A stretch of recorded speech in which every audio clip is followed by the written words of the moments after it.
Hello, everybody, and welcome to the 156th episode of Stories of Service, Ordinary People Who Do Extraordinary Work. And I'm the Stories of Service podcast host, Teresa Carpenter. Today, as we always do, we have another amazing guest, Melissa Washington. How are you doing today? Fantastic. Great to be here with you. Well, it's great to be here with you. I know. In person. It's very, there goes the microphone, but right. That's okay.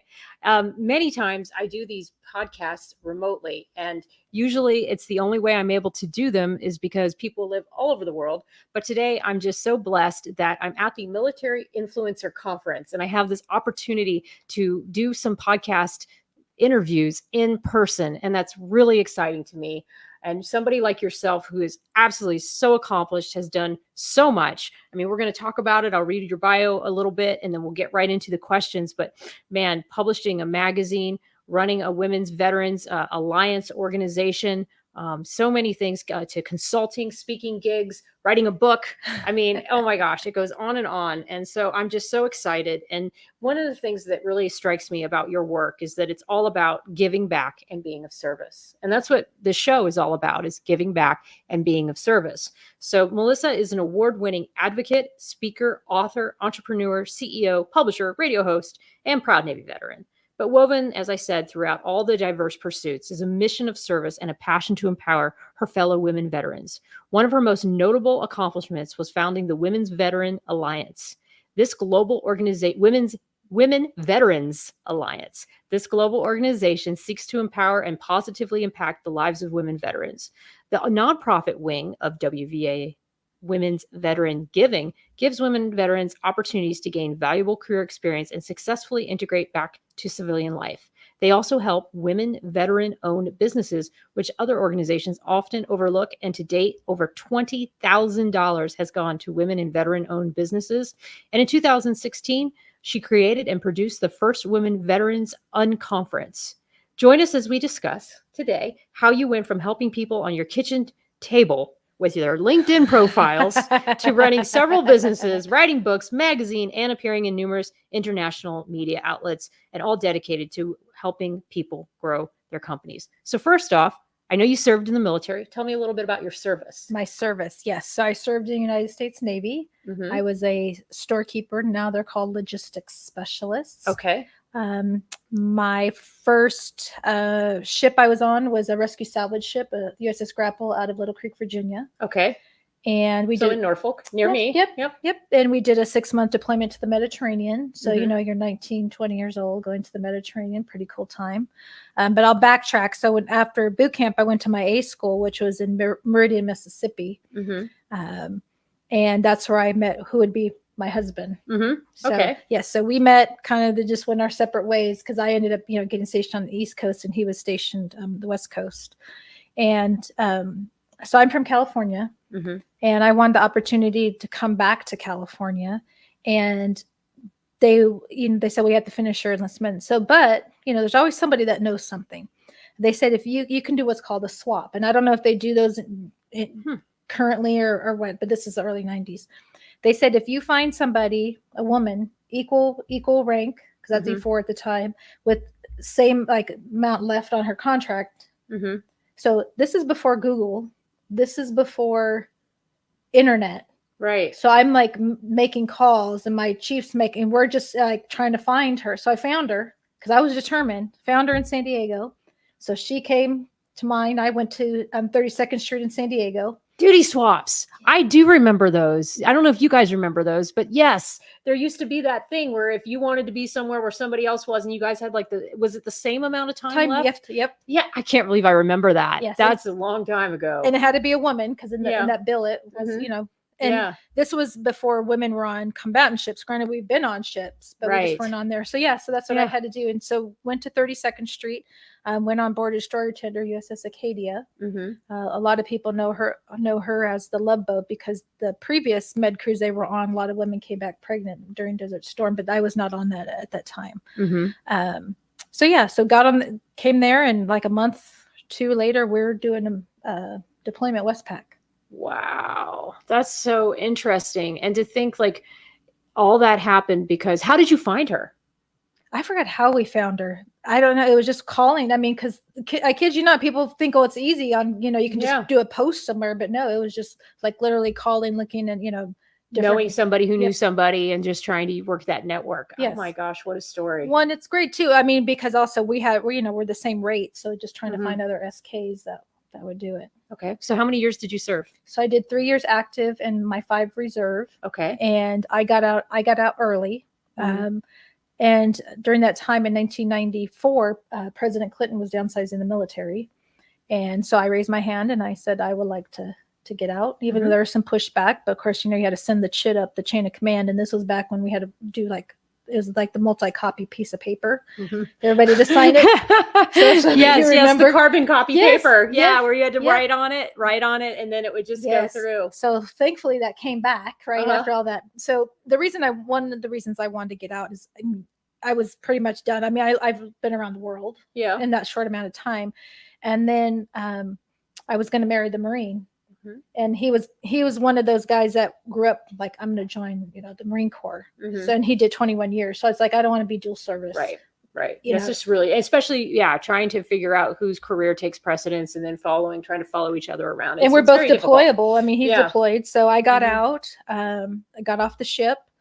Next month we got married, and the next month he went on a 6-month deployment. And actually this year is our 30-year anniversary. Congratulations. Yes. So I always say, deployments helped. I'm okay with him deploying. Right. I mean, of course, but it was okay because I could do stuff and he comes back and everything's like, new furniture and redecorated and everything. Yeah. And you can also, there's ways to keep your relationship alive even while you're on deployment. And I think that sometimes that gives you guys that chance to sort of build the things that you wanted to build during that time. So tell me a little bit about what life was like while this was all going on. You were obviously raising children as well, right? Because you had. Yes, I have a 19-year-old, but we didn't have her as of yet when I got out. So she didn't come along till later because I tried to get pregnant. So I was going through fertility treatments. And so we were in San Diego at the time where he was stationed at Miramar. And they had just, and this is again to the 90s, they had just started doing where they were doing fertility treatments. Nothing was working. We were trying. And then he got stationed in Los Angeles at the military, at MEPS at recruiting. So it became a recruiter school. And then so I was looking, okay, who takes TRICARE? And then I saw, UCLA. I'm like, I'm going to get pregnant because I'm going to go to UCLA, right? They know what they're doing. They'll have exactly the right medicines and the right treatments. They'll help me, So so between the, doing injections and everything, it wasn't working. So we were meant to adopt. So you adopted. Yes. Yeah. Well, sometimes that's the way life turns out. And your daughter needed a home and needed to be in a good family. And so that is what ended up happening. Yep. So you have your child and you're going through this military lifestyle. Were you guys constantly moving and going from place to place? We were actually very fortunate. So he was on the West Coast the whole time, his whole 21 years. Wonderful. Which was great for us. So he did his final deployment to Iraq. And my daughter was 1, so she doesn't remember. And then he transitioned out of the military. So she didn't get to experience the military life. It was interesting because my parents, my dad was retired and my mom retired early to help take care of our daughter. And she had more experience at the VA hospital because my dad's a Vietnam vet than I did. Because they would always be taking her in the stroller to like all his appointments and stuff. So yes, but my daughter Maya, a lot of people know her. She's very enthusiastic and very much a supporter of women veterans and thanks, women and men for their service. And that's wonderful. Is very caring and wants to help the women. And it's funny because she mimics me. It's not that she's intentionally doing, but sometimes she'll say stuff, especially like when it's like the military, talking about women and not, identifying and this, and she'll say it like, just like I say it. So I look at her and think but she's, paying attention to what I'm doing. That's so cool. And she must be so proud that you decided to live a life of being in the service. I mean, one of the things that I think ties all of us together who serve is this love of patriotism. Like we just love our country. We love serving. We love working on a team. I mean, as much as the things as I criticize the military about, I'm also the first to say that I wouldn't be who I am today. I wouldn't have the friends that I have today. I wouldn't have learned the life lessons that I have. I wouldn't have the mentors that I do. I wouldn't have found myself. I mean, I was really lost before the military, and the military gave me a sense of purpose, a sense of belonging.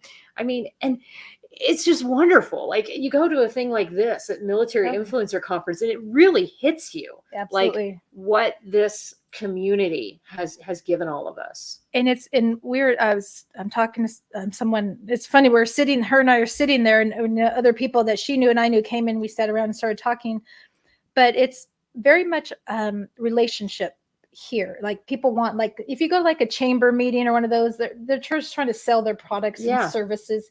Here, I mean, but I didn't sense that at all. That's not what this is, right? Did not. Right? It's really truly, listening to people, and and sharing information, saying, hey, let's connect and this and that, and learning more about people, and that's very important. Yeah, it's a wonderful vibe here. Not to just totally toot the horn of the people that plan Military Influencer Conference, but it is definitely something that I have never experienced. And there's so many people too that are so older and who are retired and just come here, and they have a nonprofit, or they're here as some sort of a mentor capacity. They're not even selling a business or anything.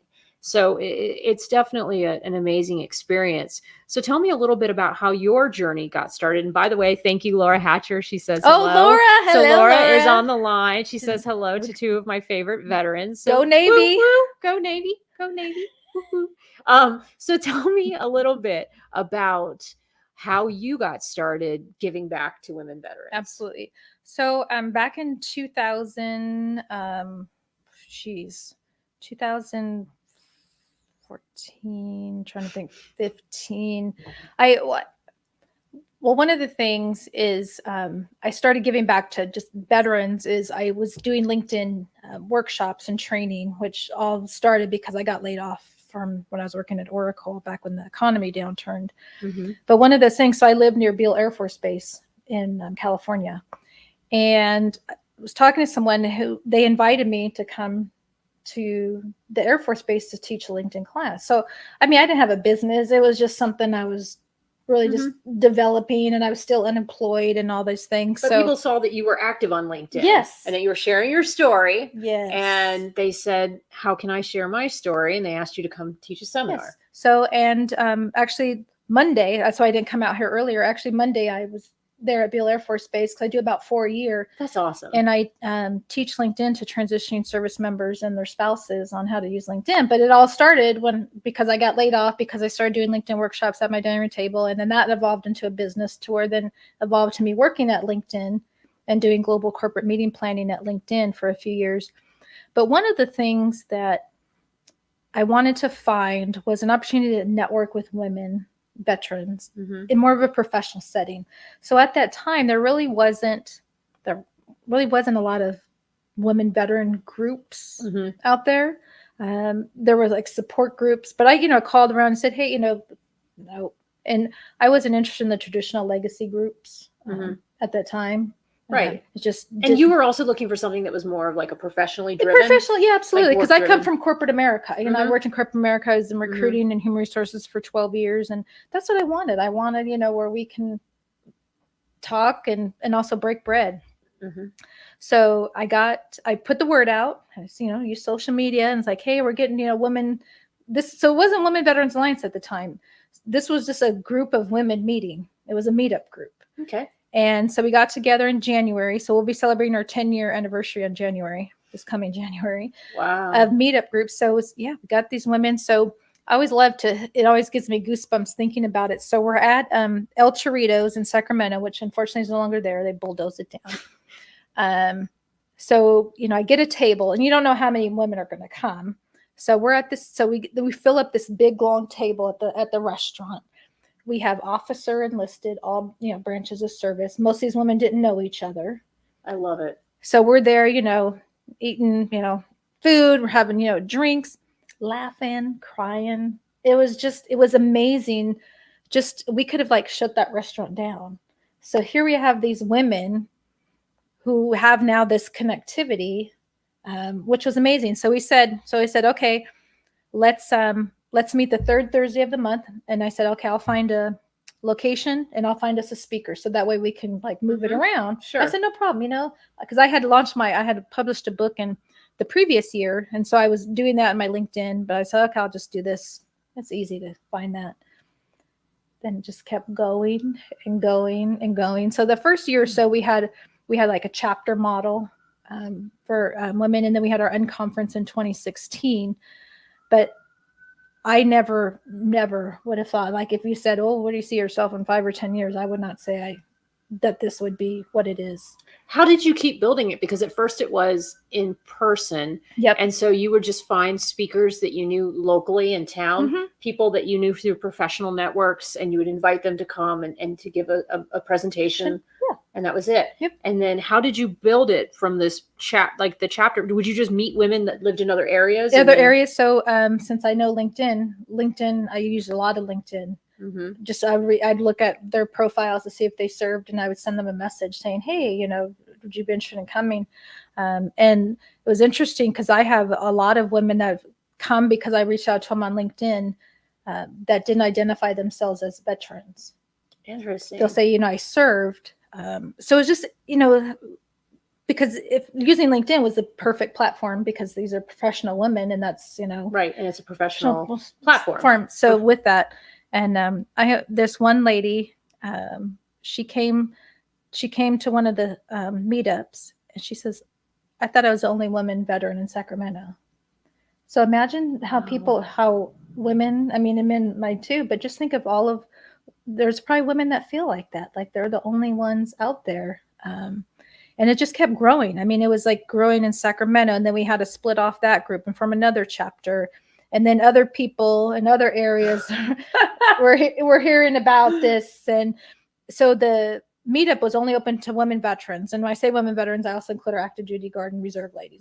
That's right. Encompasses all that. So I always have to make sure that's what and we said it's only for us. It's not for anybody else to come. So even if it was a speaker that was not a woman veteran, he or she could come and speak, and then they got to go. Right. Because what had happened too is we had already agreed to this, but a speaker had come, and it was a great example because he kind of overstayed his welcome a little bit. But the change of the women that were like around that table, it changed. They probably just didn't feel safe sharing. Yeah, it just wasn't. But like women say, when I come, I feel like I could take my mask off. So why not create environments where you're, again, to me, having food is important, right? It's breaking bread. It's having that fellowship of women, and for women to come and to feel like they can take that off and be connected to these other women. And so with that, I had a lot of other people said, hey, can I come to your meetup? No. Seriously. Yeah. And I think that I want to say this too, because I have a lot of men who watch my show. Yeah. And I say to the men, and I've been meaning to do it, I really want to get a man on who works in men fellowship, because I do believe that there is something to be said about same-sex fellowship. In AA is a perfect example where a lot of times they will separate the fellowship of the men with the women. And I think there's a lot to be said for that, because men bond and talk and share in a different way than women do. And women want to be in an environment sometimes where they're not going to feel like they're going to get hit on. And men want to be in an environment where they can just be bros and talk men stuff. And there's nothing wrong with that. And I wish to this day, even in the military, we fostered that. We fostered even men fellowship. I know that might sound, oh, well, every event is for men. No, there should be intentional events where men can get together and discuss their problems, because men's mental health is in the gutter. Yeah. And I look at it like, if women have these spaces to share that are safe, then men need to have those too. So I wanted to put that out there. I love what you're doing. And I think it's so important, because there needs to be those places where people feel safe sharing. Definitely. And then that way you just don't feel like you're in like a support group. Right. But it is a support group. But it's also professionally driven. Yes. And it's got a point, and it's got an objective. And it's like, okay, let's find ways for us to achieve our dreams and to conquer our goals. Absolutely. And with that too, so women come, like I always tell them, okay, if you're looking for a job, bring bring your resume. If you got a business, bring your business card, because this is opportunity to network. Yep. And it is so important. So then I created what are called mix and mingles, and that was open to everyone. So we do that every quarter. Oh, that's awesome. Yeah. So you also do ones where the mix and mingles have the men and the women. Yep, that's everyone. Okay. To come. So it's a different environment there.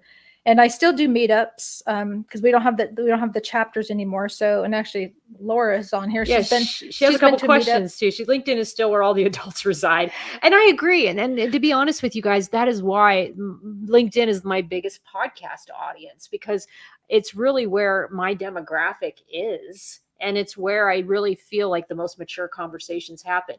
Like we're at this conference and they're pushing TikTok and all these things, but I don't have the intellectual discussions and engagement that I enjoy on TikTok or Instagram. Mm-hmm. I have them on LinkedIn. Yep. And so for me, that's just where I gravitate. So Laura, I totally understand what you're talking about. And then she also asked, have you set the date for the 2025 Unconference? So I will let everyone know here. It will be in September, and we will be announcing the date in probably about 2 weeks. But just to let you know, yes, it will be in September, and I'm not going to say the state yet until I get it confirmed. But we will be come on out, Laura. Everybody else, come on out. It'll be our 8th one, and it's not in Las Vegas, and it's not in California. We did 5 in California and 2 in Las Vegas. Nice. And Laura also wants us to know that her puppy is on TikTok. So yes. So there is a home for TikTok for people. And in all seriousness, they seem like a wonderful company. I'm not trying to endorse them one way or the other, or Instagram or any of these other platforms, but I think it is important to understand which platform is the best for your communication style.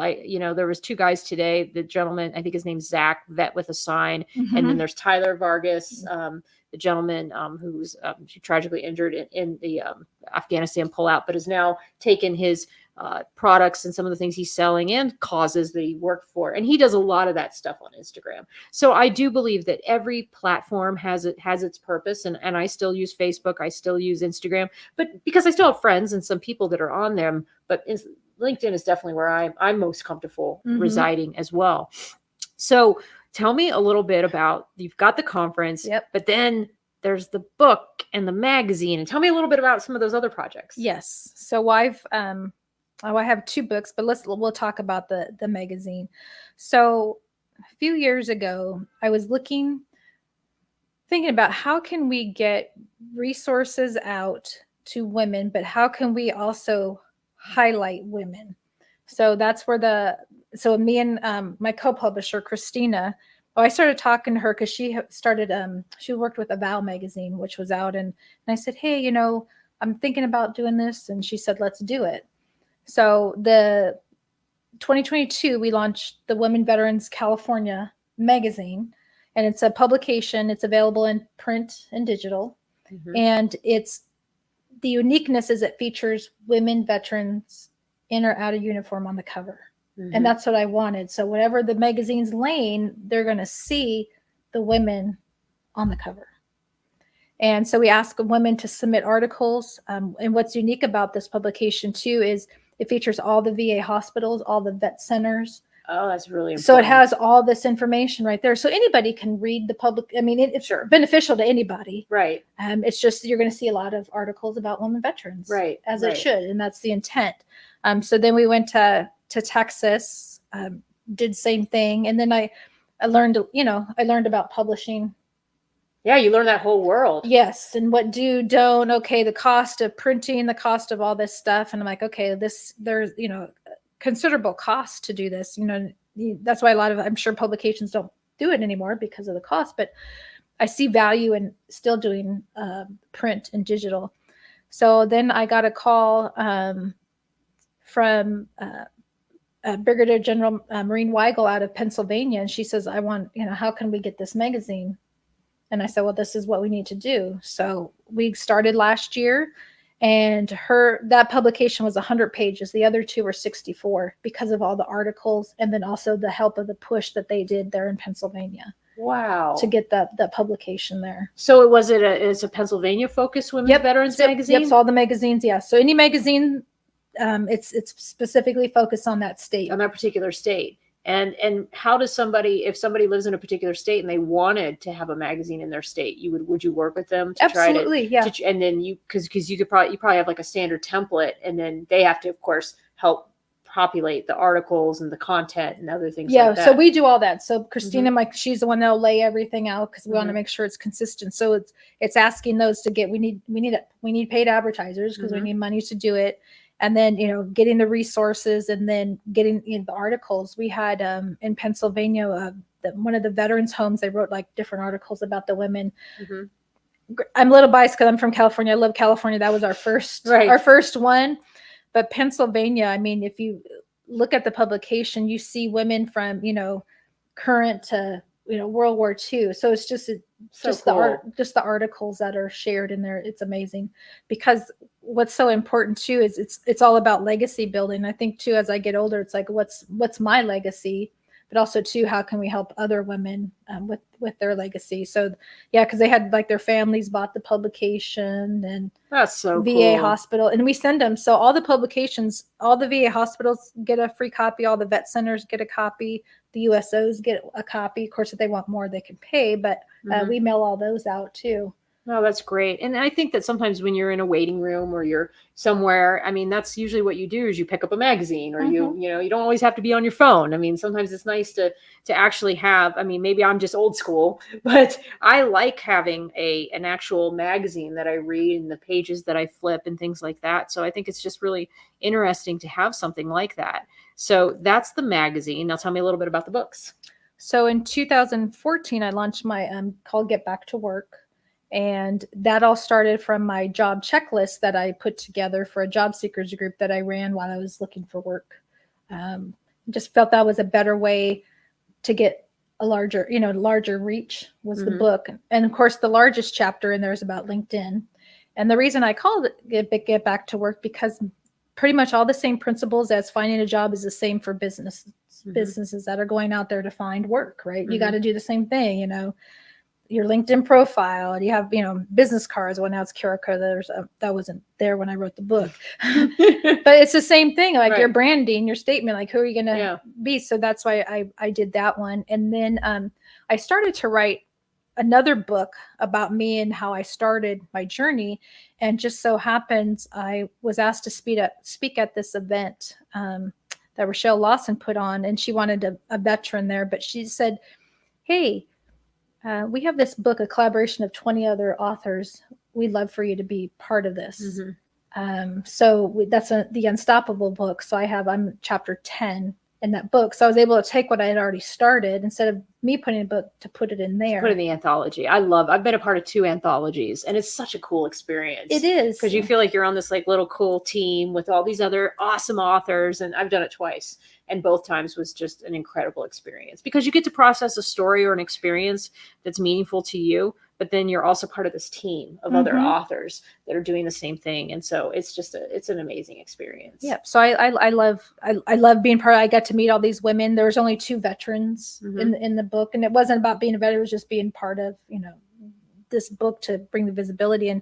And one of the things too, cause I do travel a lot, and well, more so on the cruise ship. So I bring a copy of that book and I put it in the cruise ship library. Oh, that's wonderful. In fact, Queen Mary had the largest cruise ship library of all cruise ships, according to them, but maybe it's true. I mean, the thing was huge, and it was just so ornate and fancy with these like beautiful like dark wood everywhere, like mahogany color, and big glass paneling. It was just so fancy. And yeah, cruise ship libraries are a really neat thing. And I think that's a wonderful way to share that. And I tell you, like, people on cruise ships are very patriotic. The last one I went on, and it's the second time this has happened, where they've had a veterans meetup. Yes. Yep. And that's really special when they do something like that. The one on the Queen Mary had veterans that were from the Royal Navy, and then they had veterans that were from the U.S. Navy. So that was also a really neat combination of different people who were speaking about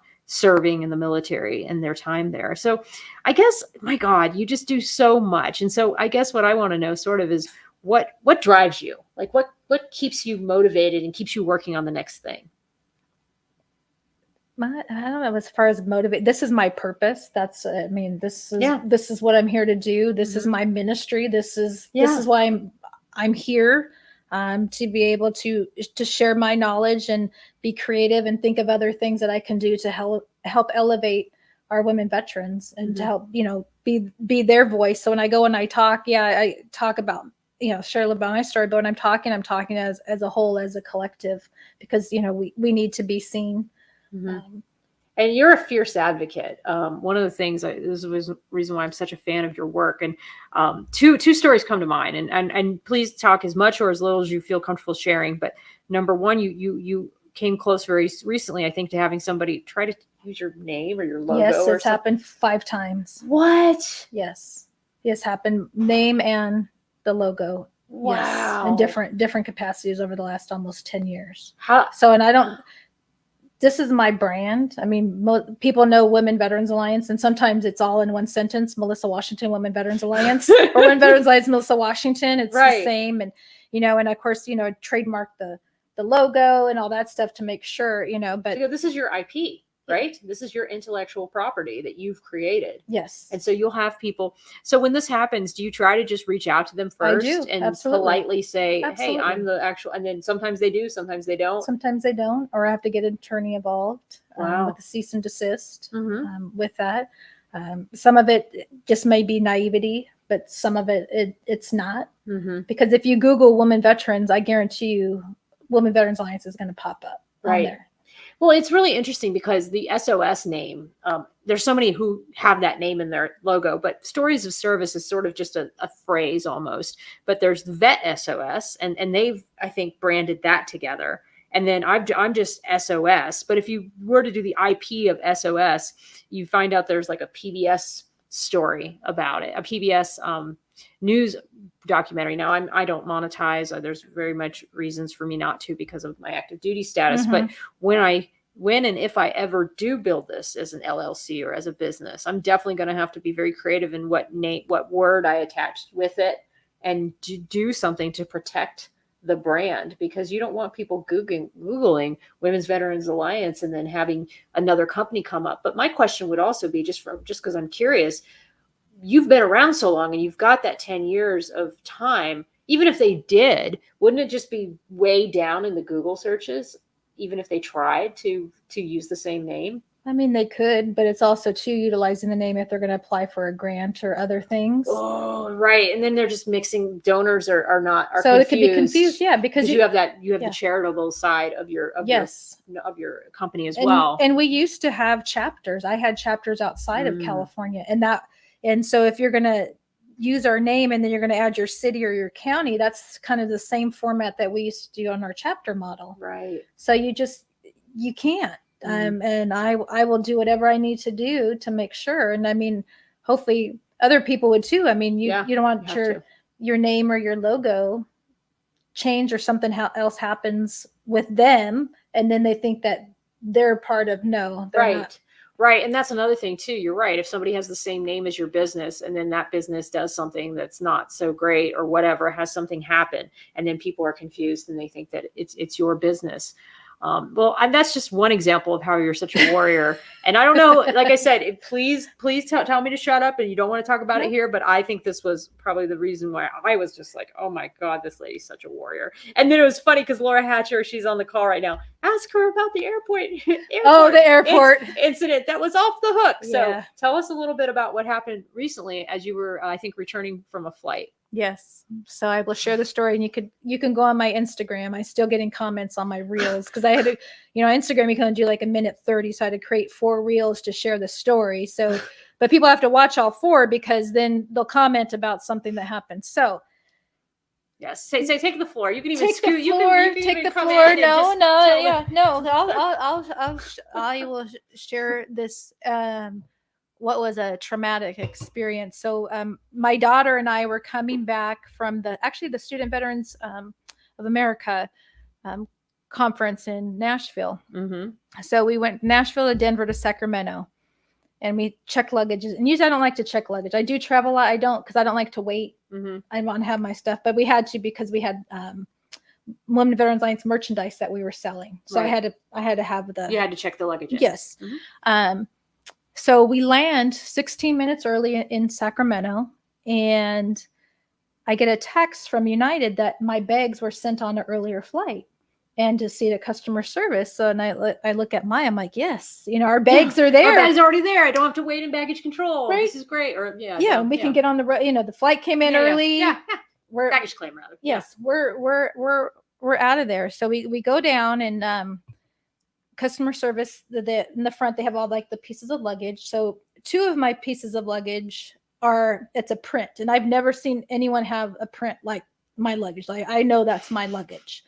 So there was one of them, and then the black bag. And I told the lady, I said, well, I have 3. You said it right here on the text that you have my, and she's like, well, no, we don't have your luggage. And she's like, well, maybe it's on the carousel, or maybe, so then I go and I turn around, and I see the woman standing at the door with my luggage. It was my luggage. So, it wasn't like, oh, should I call? No. So I went over there. So, and how far away, like, you're at the desk, at the kiosk, at the desk of the airline, and she's like near the door to the exit? Yeah, I don't know how many feet are, it wasn't that far. I mean, it was where you can clearly see it.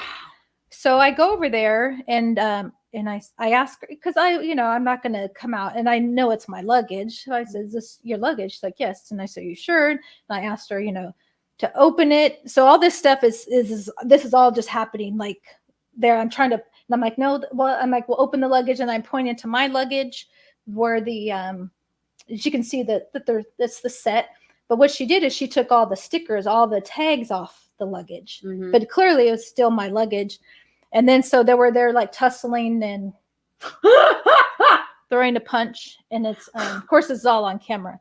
So I'm like, so then I start screaming, but then her male accomplice comes in, because she's at the door, he comes in. So here it is, me, a male and a female, trying to. And you guys are basically fighting over this luggage. Yes. Oh my God. So I'm screaming, and then my daughter, she starts panicking. Yeah. It's crying. I'm like, just go over, because I had the other luggage. I'm like, just go over there, just because I don't want her to get involved. So I have my purse that has my laptop in it. So I'm holding that. Then they pull up my luggage outside. So now we're on the curb, trying to get my luggage, and I'm screaming like, someone help me, call, And what were people doing? I mean, was it busy? Yeah, it was only like a little after 6 p.m. So that's a pretty busy time. So there are people, my flight, there are people dropping people off. So here we are at the curb. He grabs my luggage, and he goes around the car. So I'm trying to get that, and then he does it again. Then there's the 2 people that they're not even, I don't even call them security, the curb attendants. And they're just standing there looking at me. And I'm like, they're stealing my luggage, help me, call the police, something or other. And so it was the scuffle. And then I finally am able to get it back, the luggage. Wow. So you did get it. Yes. And then my daughter's coming in, so then I get the luggage, come back in, my daughter, I'm like, okay. So it's like you go into this mode. It's like, okay, I need to get her out of here. Right. You need to keep her safe. Yes. And she's, and freaked out, I'm sure. And I got to, figure out, okay, what's going on. But so I think, okay, I've got the luggage. So I go and open the luggage. What the woman did was she went in my luggage, and she stole stuff out of my luggage. So I was fine with getting it. But then now I know she stole stuff. She went through my stuff and put some of her stuff in my luggage. So that made it even worse. So then I'm just even more. So now you're stuck there. You can't just go home. No, I'm not. Heck no. Yeah. I mean, these 2 ran off. And then the sheriff comes and kind of find out they were in a shift change. So there was no law enforcement right in that area at the time. But so when they came over, their shifts were trying to look for the 2, the male and the female, that were trying to steal my luggage. So I'm, extremely upset because she's got some of my stuff. Right. So my husband comes and is able to get my daughter and, and take her home. And I said, I'm not leaving here. So then I hear as they're taking some of my statements on their radio, they said they have a male and a female in the parking garage, and come out. And so he leaves. So I'm walking behind him. He says, "No, ma'am, stay back there because I want to go over there if that's the two people that stole it." So eventually they came back. The law enforcement came back and said, "We have the two, and we need you to identify them." How did they know? How did they find them? Like, how did they? They were watching them on the cameras.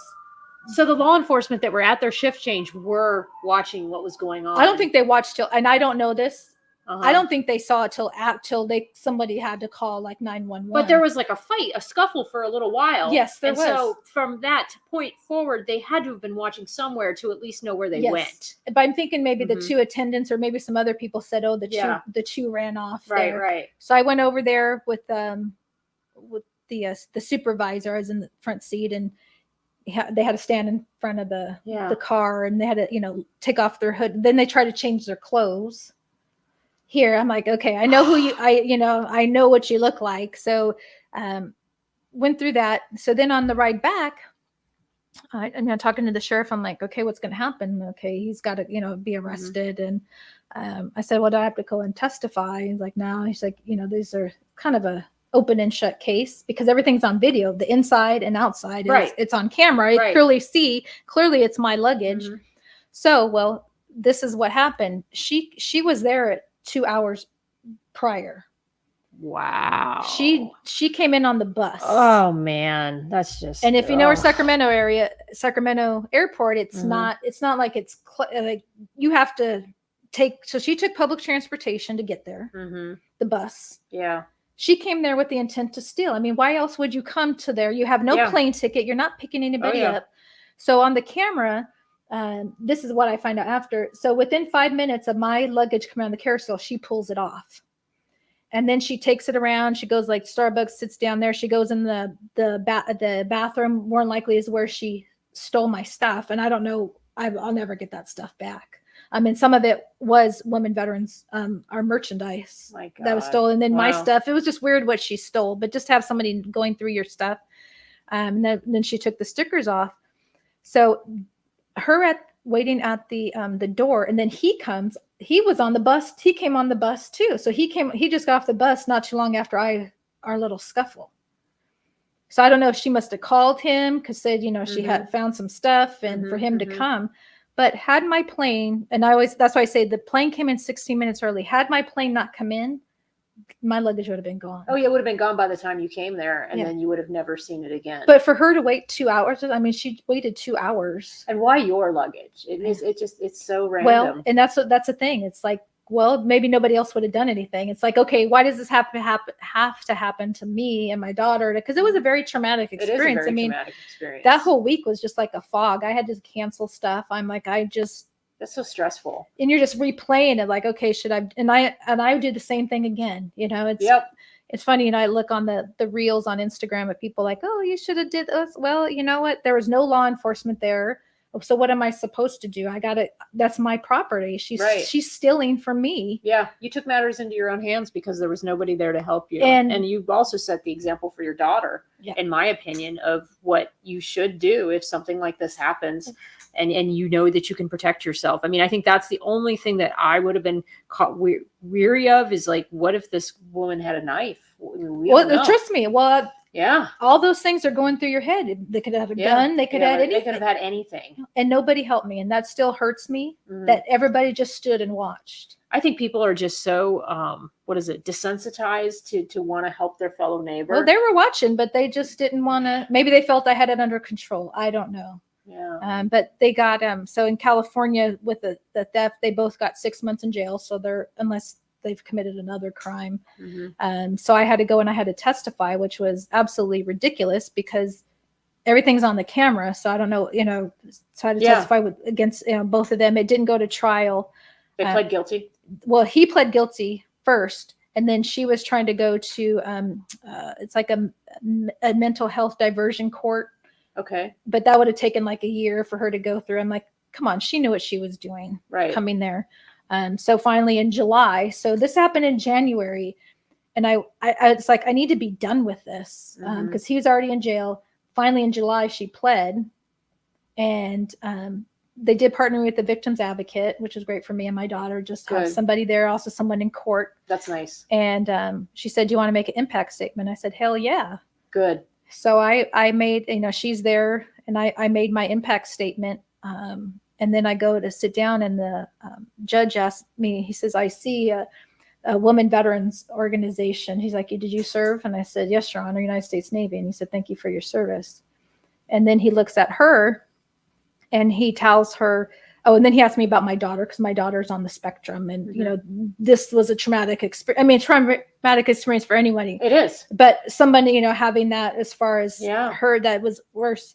But he told her, see the impact, things that you do have, how you have impact on everyone. But what's interesting is, though, she had other counts. And the only reason I knew that is they read these other counts. But one of them was a stay away order from Macy's.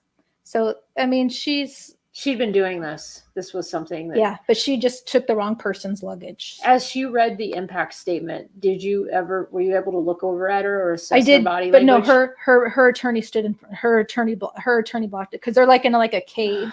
Oh yeah. I was. I forgot about that. That's right, because I've seen this in California. When one of my friends, I went to a sentencing with her, and I remember they brought all the people out, and they are in this like caged off area. Yeah. You can't really see. Now, when I went to testify, they were both there, and I stared at them the whole time.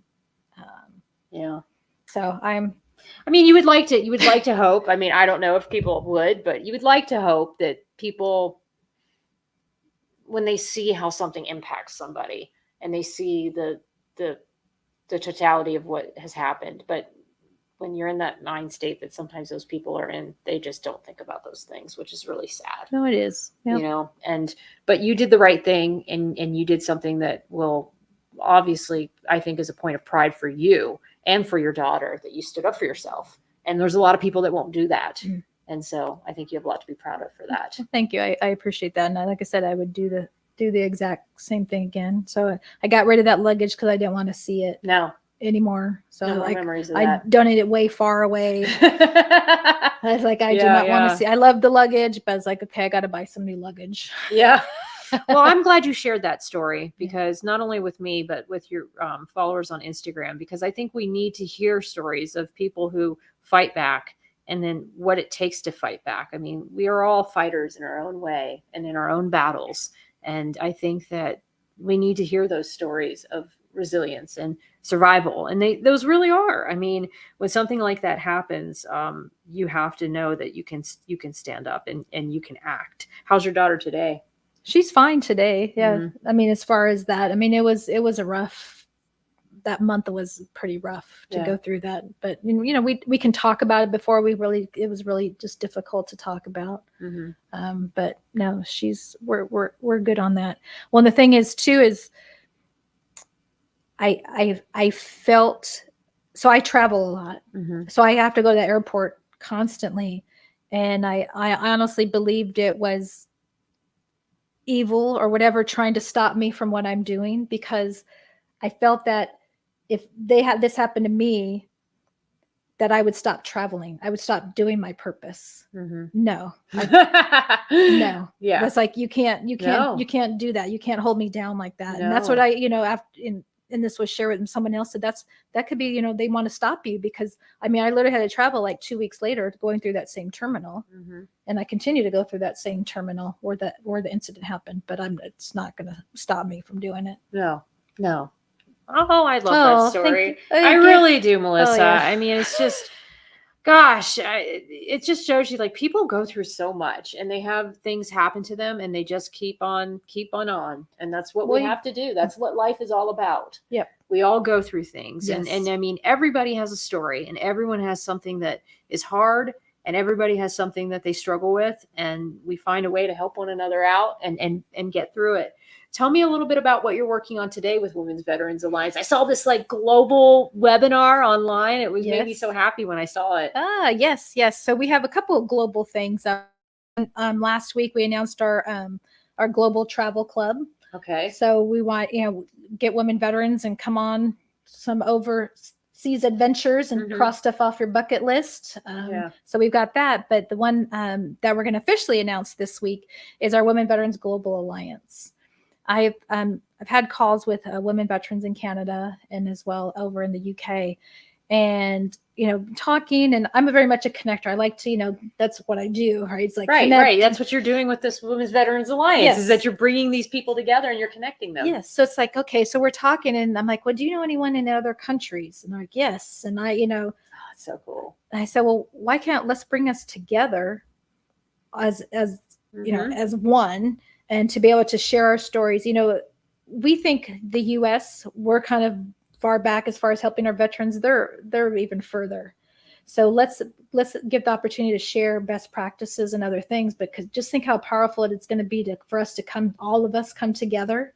Are you talking about veterans like in other foreign nations? Yes. Services? Yes. Oh, wow. Yes. That would be amazing. I've never heard of any organization that's ever tried to do that with veterans from different countries. Yes. So we've, we have been serving, our women veterans and our transition military women that are stationed overseas. We've been serving, them globally, which now this even expands it even further. So at 4 a.m. California time today, I saw that. Today, it was Canada, Wales, Northern Ireland. I love it. UK, Wales, did I say that? Australia, Ukraine. Wow. Two ladies, Ukraine military were on there, and the lady from India couldn't make it. So we're expanding that. So it's funny, we're on this Zoom call. Yeah. And they're sharing all their like different things or like projects or things that they're working on.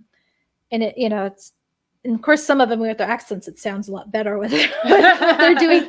But if they didn't have the accents and you'd have thought it was a woman here in the US, the things that they've encountered, and they have women that don't identify themselves as veterans. I mean, it's the same stuff we have here. So interesting. They've got there. So it's like, how can we all come together to make that change so we don't have to talk about that anymore? Let's bring awareness. Let's bring awareness to other people that women serve in the military. Right. And I feel, doing it here in the US and globally, and we can share stuff and be very impactful. And speaking of that too, is one of the things is people say, well, why do you need like women veterans? Or like, even I have my pin on, with the women. I love it. I am a woman veteran because, and this has happened to me, if I just have something veteran, it may not be, they may assume it's your husband, my husband, which he is, but I need to say women veterans, and I'm sticking with that. I'm not going to change that, but we are. I mean, it's important for that to be noted.